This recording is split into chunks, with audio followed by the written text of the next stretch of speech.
નમસ્કાર, આપ જોઈ રહ્યા છો આઝાદ મીડિયા લાઈવ। રાધનપુર તાલુકાના લોટિયા ગામ ખાતે ખેડૂતો દ્વારા પ્રાકૃતિક ખેતી કરવામાં આવે છે। જાગૃત ખેડૂતો દ્વારા વસંતભાઈ ઠાકોર પ્રાકૃતિક ખેતી કરી ખેડૂતોને સમજાવી રહ્યા છે।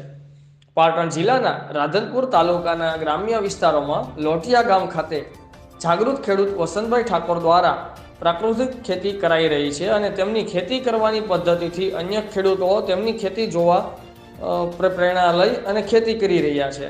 દવા નાખ્યા વિના ગાય આધારિત ખેતી કરી રહ્યા છે। રિપોર્ટર ફારૂકભાઈ ગાચી, આઝાદ મીડિયા લાઈવ, રાધનપુર।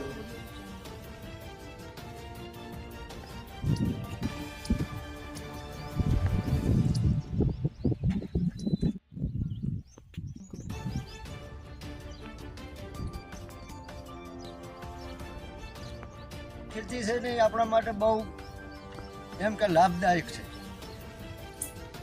પ્રકૃતિ ખેતી માટે આપણે જેટલો એમ એના માટેનો પેલો કરશું ને એટલો આપણા માટેનો ફાયદો છે।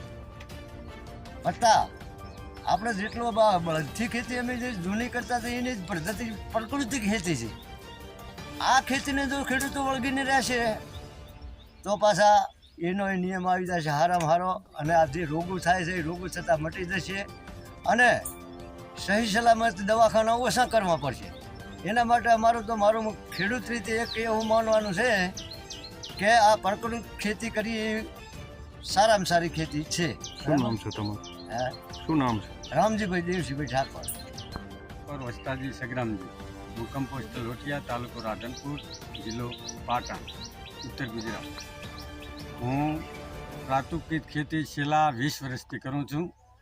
એમાં અમે 20 વર્ષથી ગાય આધારિત ખેતી કરીએ છીએ અને અળસિયા ઉત્પન્ન કરીને અમે આ ખેતરોમાં ખેતી કરીએ છીએ।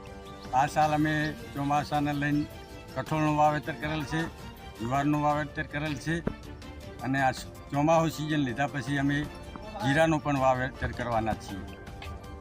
એટલે અમને આ ખેતી કરવામાં અમને ઘણો ફાયદો થાય છે અને આ વિશે અમે લોકોને પણ જાગૃત કરીએ છીએ।